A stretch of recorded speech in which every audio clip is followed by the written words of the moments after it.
सोचिए कि शाम को आपको एक मैसेज आता है और 5 लाख रुपए आपके अकाउंट में ट्रांसफर हो जाते हैं। वो कोई बोनस हो सकता है, कोई एफडी मैच्योर हुई हो सकती है, कोई आपने कोई प्रॉपर्टी बेची होगी या कुछ इनहेरिटेंस में आपको मिला होगा। अब कल सुबह आप क्या करोगे? 5 लाख पूरा अगले दिन इन्वेस्ट कर दोगे? एसआईपी करोगे या मार्केट के गिरने का वेट करोगे? और अगर आप कंफ्यूज हो कि मैं एसआईपी करूं या लमसम इन्वेस्ट करूं, तो आप अकेले नहीं हो।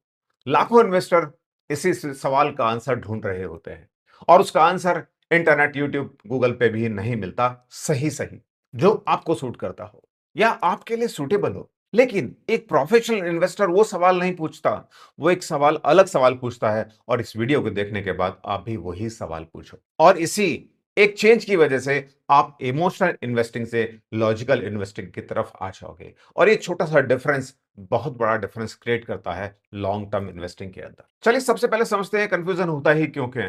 क्योंकि आप इसका आंसर ढूंढने के लिए यूट्यूब पे जाते हो, बहुत सारे वीडियोस देखते हो। आधे लोग बोलेंगे एसआईपी इज द बेस्ट क्योंकि पी कॉस्ट एवरेजिंग होती है। आधे लोग बोलेंगे lump sum is the best because time in the market is more important than timing the market. और इसका आपको सही आंसर नहीं मिलता। सच बताऊं, दोनों का आंसर सही है, दोनों ही अपनी अपनी जगह सही हैं और लेकिन हर सिचुएशन में दोनों सही नहीं हो सकते। इसलिए कोई भी यूनिवर्सल आंसर नहीं है, आपको अपनी सिचुएशन को समझना है। मैं एक सवाल पूछता हूं कि आपके पास 5 लाख रुपए आए और आपको यह पता हो कि अगले हफ्ते मार्केट 15% से गिर जाएगा, तब क्या आप इन्वेस्ट कर दोगे? शायद नहीं या बिल्कुल नहीं। लेकिन आपको पता हो कि मुझे इस पैसे की जरूरत 15 साल तक नहीं पड़ने वाली है, तब शायद आप इसको इन्वेस्ट कर दोगे। तो इससे इस सिचुएशन से आपका आंसर बदल गया। तो आंसर मार्केट डिसाइड नहीं करता, आंसर मिलता है आपको अपने सिचुएशन से। और इसी बात को समझाने के लिए मैं आपको 2 लोगों की कहानी सुनाता हूं। एक है राहुल, जिसको अभी 3 लाख रुपए का बोनस मिला और अगले दिन उसने इन्वेस्ट करने की वजह सोचा यार अभी तो मार्केट थोड़ा बढ़ा हुआ है, मैं थोड़ा सा वेट कर लेता हूं, उसके बाद इन्वेस्ट करूंगा। और इसके इस तरह से करके 1 महीना निकला, 3 महीना निकला, 6 महीना निकला और उसके बाद वॉर हो गया, कहीं इन्फ्लेशन हो गया, रशिया ने कहीं पे अटैक कर दिया, इज़राइल ने किसी पे अटैक कर दिया और ऐसे करके उसके 18 महीने बीत गए और उसका पैसा बैंक में ही रखा रहा। उसका बैंक में रखे हुए पैसे का नुकसान तो नहीं हुआ, हाँ, इन्फ्लेशन की वजह से उसको नुकसान हुआ, लेकिन ग्रो भी नहीं हुआ। और इसको हम कहते हैं अपॉर्चुनिटी कॉस्ट, यानी कि उसने उसको एक कॉस्ट लगी उस अपॉर्चुनिटी को ढूँढने के लिए। और अब मिलते हैं राहुल से। राहुल को भी 3 लाख रुपए बोनस मिला सेम डे पर, लेकिन उसने एक डिसीजन लिया और पैसे को इन्वेस्ट किया। उसने ये नहीं देखा कि मार्केट कब ऊपर जाएगा, मार्केट कब नीचे जाएगा। उसने एक फ्रेमवर्क डिसाइड किया, डिसीजन लिया और इन्वेस्टमेंट का प्रोसेस स्टार्ट कर दिया। और फिर मार्केट चढ़ रहा हो या गिर रहा हो, उसको फ़र्क नहीं पड़ा क्योंकि उसका पैसा इन्वेस्ट हो चुका था, जो ग्रो कर रहा। डिफरेंस क्या था? डिफरेंस इंटेलिजेंस का नहीं था, डिफरेंस नॉलेज का नहीं था, डिफरेंस था एक डिसीजन फ्रेमवर्क का। राहुल सर्टेनिटी ढूंढ रहा था, अंकित प्रोसेस को फॉलो कर रहा। सर्टेनिटी मार्केट में कभी नहीं मिलेगी, लेकिन एक अच्छा प्रोसेस फ्रेमवर्क आपको मिल सकता है। और इसी वीडियो में मैं वो फ्रेमवर्क समझाने वाला हूं, लेकिन उससे पहले 2 मिनट के अंदर या उससे भी कम समय में ये समझ लेते हैं कि एसआईपी क्या होती है, वो कैसे काम करते हैं, क्योंकि बेसिक समझना जरूरी है ताकि हम पूरे फ्रेमवर्क को ठीक से समझ सकें। अब सवाल आता है कि एसआईपी करता क्या है, होता कैसे है? लोग कहते हैं कि इसमें रुपी कॉस्ट एवरेजिंग होती है। तो चलो थोड़ा ज्यादा टेक्निकल हो गया, हम अंग्रेजी छोड़ते हैं, आसान भाषा में इसको समझने की कोशिश करते हैं। अगर आप 10,000 रुपए हर महीना इन्वेस्ट करते हो तो मार्केट कभी ऊपर जाता है, कभी नीचे जाता है, कभी साइडवेज रहता है, यानी कि ना ऊपर जा रहा ना नीचे जा रहा, बस आसपास ही झूल रहा है। तो आप मार्केट को कंट्रोल नहीं कर सकते, लेकिन एक चीज है जिसे आप कंट्रोल कर सकते हो, वो है आपके 10,000 रुपए या आपका पैसा जो आप हर महीने सिस्टमैटिकली, ऑटोमेटिकली इन्वेस्ट करते हो। जहां आप तारीख नहीं देखते, जहां आप मार्केट को लेवल को नहीं देखते। और यही है एसआईपी, सिस्टमैटिक इन्वेस्टमेंट प्लान। अब सोचिए कि यदि मार्केट गिर गया तो आपको उसी 10,000 रुपए में ज्यादा म्यूचुअल फंड के यूनिट मिल जाएंगे और यदि मार्केट बढ़ गया तो उसी 10,000 रुपए में आपको यूनिट्स कम मिलेंगे। ये उसी तरीके से है, कोई भी चीज जब सस्ती होती है तो उसी प्राइस में आपको ज्यादा मिल जाती है, चाहे आप सब्जी खरीदने जाओ, चाहे आप पेट्रोल लेने जाओ या फिर म्यूचुअल फंड के यूनिट्स क्यों ना हो। अब इसी चीज को हम नंबर से समझते हैं, एक हाइपोथेटिकल एग्जांपल लेते हैं। ये कोई किसी एक्चुअल म्यूचुअल फंड का एग्जांपल नहीं है, ना उसके यूनिट्स हैं, ना उसकी प्राइस है। जिस तरह से आप 10,000 रुपए हर मंथ इन्वेस्ट कर रहे हो एसआईपी में, तो और उसका एनएवी हम मान लेते हैं 20 रुपए है, तो आपको पहले महीने 500 यूनिट मिले। अब अगले महीने मार्केट थोड़ा-सा गिर गया, तो आपको लगभग 555 यूनिट मिले।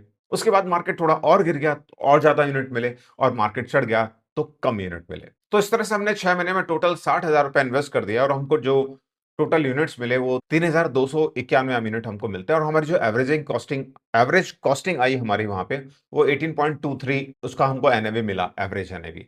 और जबकि मार्केट का टोटल वैसे देखेंगे तो 18.5 के आसपास होता है। तो this is called rupee cost averaging. और ये कोई ऐसा नहीं कि इससे आपको ज़्यादा रिटर्न मिलते हैं, लेकिन ये है आपको अलग-अलग प्राइस के एंट्री पॉइंट देता है और साइकोलॉजिकली आपको पीस देता है कि आप चुपचाप सिस्टम से फॉलो करते हुए सिस्टम को आप यूनिट्स खरीद रहे हो। अब हम एग्जांपल देखते हैं लमसम का।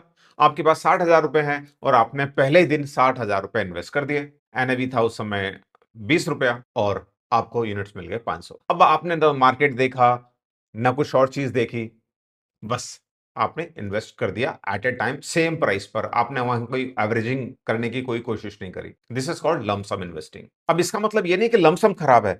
Actually in some situation it is very good.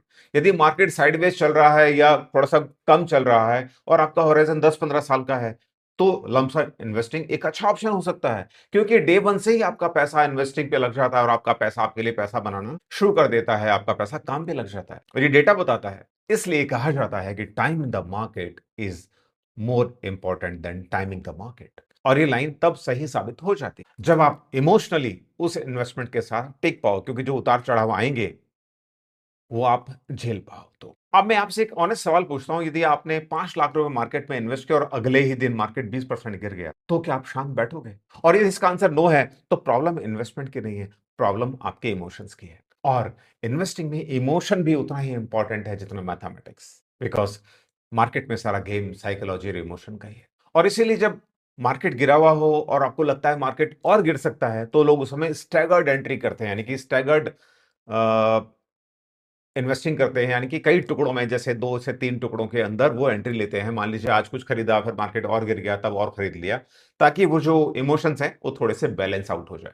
और एक ये बीच का रास्ता होता है। और याद रहे, ऐसा करने से आपको ऐसा नहीं होगा कि ज़्यादा रिटर्न मिल जाएँगे, पर ऐसा करने से, टुकड़ों में इन्वेस्टमेंट करने से आपको थोड़ा पीस ऑफ माइंड ज़रूर मिलेगा। और अब सबसे इंपॉर्टेंट चीज़, जो इस पूरे वीडियो का हार्ट है, एक डिसीजन फ्रेमवर्क जो मैं यूज़ करता हूँ, और इसको देखने के बाद, आज के बाद आप भी इस डिसीजन फ्रेमवर्क को यूज करोगे। और अगले कुछ सेकंड्स में मैं आपसे 3 सवाल पूछूंगा, 5 नहीं, 3 सवाल पूछूंगा और इस वीडियो के खत्म होते-होते आपके सवाल का आंसर आपको जरूर मिल जाएगा। सबसे पहला सवाल, पैसा कब चाहिए? 2 साल में या 3 साल में? यदि आपका टाइम होराइजन या आपका गोल 2 से 3 साल इन्वेस्टमेंट करने का है, तो आपको फिर ये पहले ये सोचना पड़ेगा, ये नहीं सोचना है कि लमसम करना है, एसआईपी करना है। आपको ये सोचना पड़ेगा कि मुझे म्यूचुअल फंड या स्टॉक्स में डालना है कि नहीं डालना है।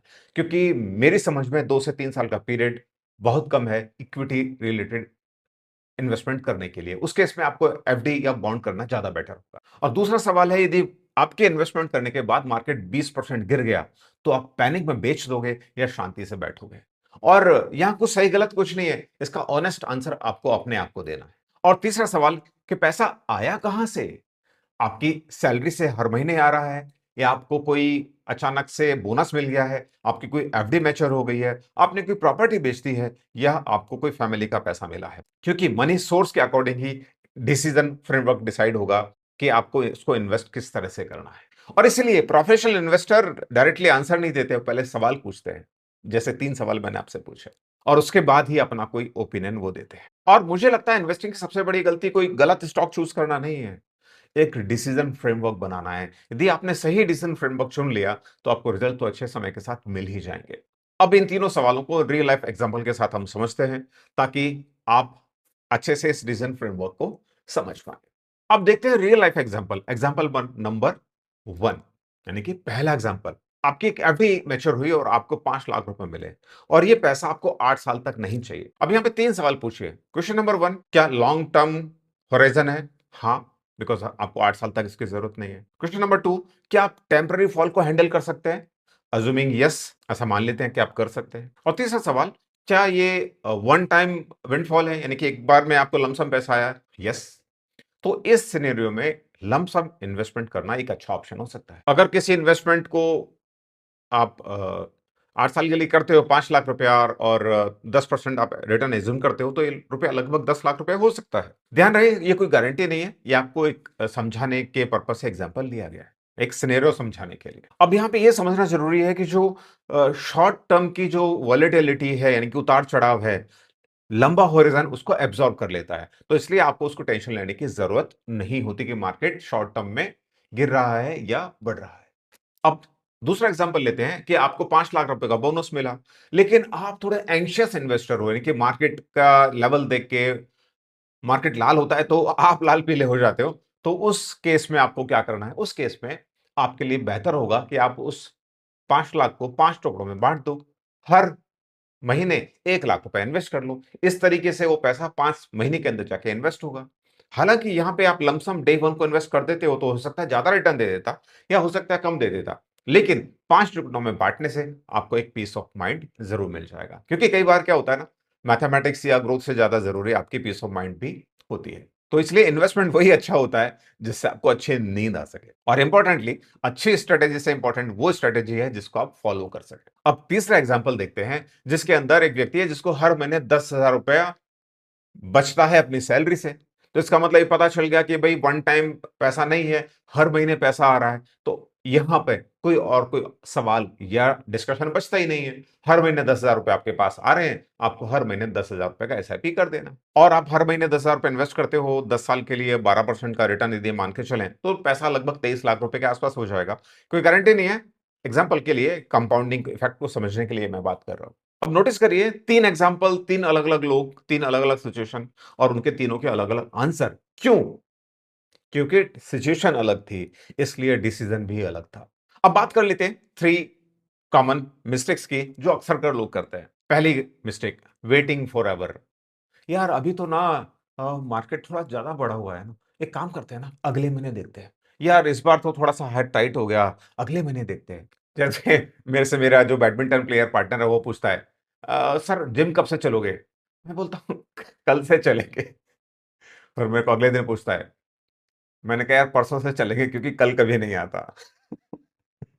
एनीवेज़ तो इन्वेस्टिंग में जब आप वेट करते रहते हो ना 1 महीना, 6 महीना, 10 महीना और इस तरह से करके 1-2 साल निकल जाते हैं और आपको को नुकसान उठाना पड़ता है। किस चीज़ का? पैसे का नहीं पर वो जो पैसा इन्वेस्ट होकर के ग्रो हो सकता था। मिस्टेक नंबर 2 अपनी इमोशनल कैपेबिलिटी को इग्नोर करना। यानी कि आपने एक स्ट्रेटजी फॉलो करते हुए लमसम पैसा लगा तो दिया, लेकिन मार्केट के लेवल के हिसाब से आपको टेंशन होती है। तो फिर वहाँ पे वो मैथमेटिक्स या स्ट्रेटजी काम नहीं करेगी बिकॉज़ आपका इमोशनल अलाइनमेंट उस सिचुएशन के साथ में नहीं है। Mistake number 3 one rule for everyone. किसी इन्फ्लुएंसर ने बोला कि लमसम अच्छा है, तो लमसम कर दो। किसी ने कहा एसआईपी सही है, एसआईपी कर दो। तो सब लोग अलग-अलग बात कर रहे हैं, लेकिन कोई भी बात आपकी नहीं कर रहा क्योंकि उसको आपकी सिचुएशन नहीं पता, आपकी उसको अर्निंग नहीं पता, आपका पैसा नहीं पता, आपका गोल नहीं पता, आपका टाइम होराइज़न नहीं पता। तो इसलिए कॉपी मत करिए, फ्रेमवर्क यूज़ करिए। तो सिंपल है, आज के बाद आप सिर्फ वो 3 स्टेप फॉलो करने हैं। स्टेप नंबर 1 आपको देखना पैसा कैसे आया, सैलरी है कोई एफडी की मैच्योरिटी है, प्रॉपर्टी बेची है। दूसरा स्टेप है 3 सवाल पूछिए, टाइम होराइज़न कितना है? आपका इमोशनल स्टेबिलिटी कैसा है यानी कि वोलेटिलिटी को आप हैंडल कर सकते हो क्या? और तीसरा मनी सोर्स क्या है? और स्टेप नंबर 3 फिर भी कन्फ्यूज़्ड हो तो कुछ मत करो, वो जो पैसा एक साथ यदि आया है, तो उसको आप 5-6 टुकड़ों में लगा दो। उससे भी एक एवरेजिंग आउट हो जाएगा और यदि सैलरी की बात हो रही है, तो फिर तो एसआईपी बेस्ट है। एसआईपी करना और कुछ करना नहीं है। देखिए मैं एग्ज़ैक्टली मैं ये नहीं कह रहा कि आप एसआईपी ही करो। मैं ये भी नहीं कह रहा आप लमसम ही करो। वो डिसीज़न आपको लेना है। लेकिन कोई भी स्टेप उठाने से पहले सोचिए और उस जो प्रोसेस एक फ्रेमवर्क है, उसके हिसाब से आप डिसीज़न लीजिए। Don't predict, build a process. और शायद ये इन्वेस्टिंग की एक सबसे बड़ी लर्निंग है कि जो सीज़न्ड इन्वेस्टर हैं, एक्सपर्ट लोग हैं, वो लोग मार्केट को प्रेडिक्ट नहीं करते। लेकिन वो एक डिसीजन बार-बार लेते हैं। वो अच्छे डिसीजन बार-बार लेते हैं, क्योंकि उनके पास एक रिपीटेबल प्रोसेस होता है। जब प्रोसेस सही होता है, तो रिजल्ट्स अपने आप उस प्रोसेस के पीछे-पीछे आ जाते हैं। तो आज से ये सोचना छोड़ दीजिए कि एसआईपी सही है या लमसम सही है। आप ये सोचना शुरू करिए कि मेरी सिचुएशन के हिसाब से क्या सही है और यही डिफरेंस है इन्फॉर्मेशन और विज़डम में। और वेल्थ विद दीपक में हम कोई यहाँ पे स्टॉक पिक चूज़ नहीं करते हैं, हम बिल्ड करते हैं फ्रेमवर्क, हम बिल्ड करते हैं डिसीजन मेकिंग और हम बिल्ड करते हैं विज़डम। तो मुझे बताओ अगर आपके अकाउंट में कल 5 लाख रुपए आ जाएँगे तो आप क्या करोगे? एसआईपी, लंप सम या कुछ और? और क्यों करोगे वो ज़रूर बताना। मिलते हैं अगले वीडियो में, लेकिन हाँ, उससे पहले एक इंपॉर्टेंट चीज़, अब पैसा आप इन्वेस्ट तो कर रहे हो, लेकिन इस इन्वेस्टिंग प्रोसेस का यानी कि वेल्थ बिल्डिंग प्रोसेस का 5वां लेवल है और पूरा लेवल समझना है तो द वेल्थ पिरामिड मेरा वीडियो ज़रूर देखिएगा। उसको लिंक आपको आई बटन में या डिस्क्रिप्शन में मिल जाएगा बिकॉज़ फाउंडेशन बनाना सबसे पहले ज़रूरी है बजाय बिल्डिंग बनाने के। और जब भी आप ₹1 भी मार्केट में इन्वेस्ट कर रहे हो, उससे पहले फाउंडेशन ज़रूर बनाओ और इस वीडियो को ज़रूर देखिएगा। मिलते हैं अगले वीडियो में, जहाँ पे हम बात करेंगे वेल्थ की और विज़डम की, आपके पैसे की और आपकी। तब तक निवेशित रहिए, सुरक्षित रहिए और अपना ध्यान रखिएगा अपने पैसे का भी। मैं हूँ दीपक गौड़ और आप देख रहे थे वेल्थ विद दीपक। चैनल को सब्सक्राइब ज़रूर करिएगा।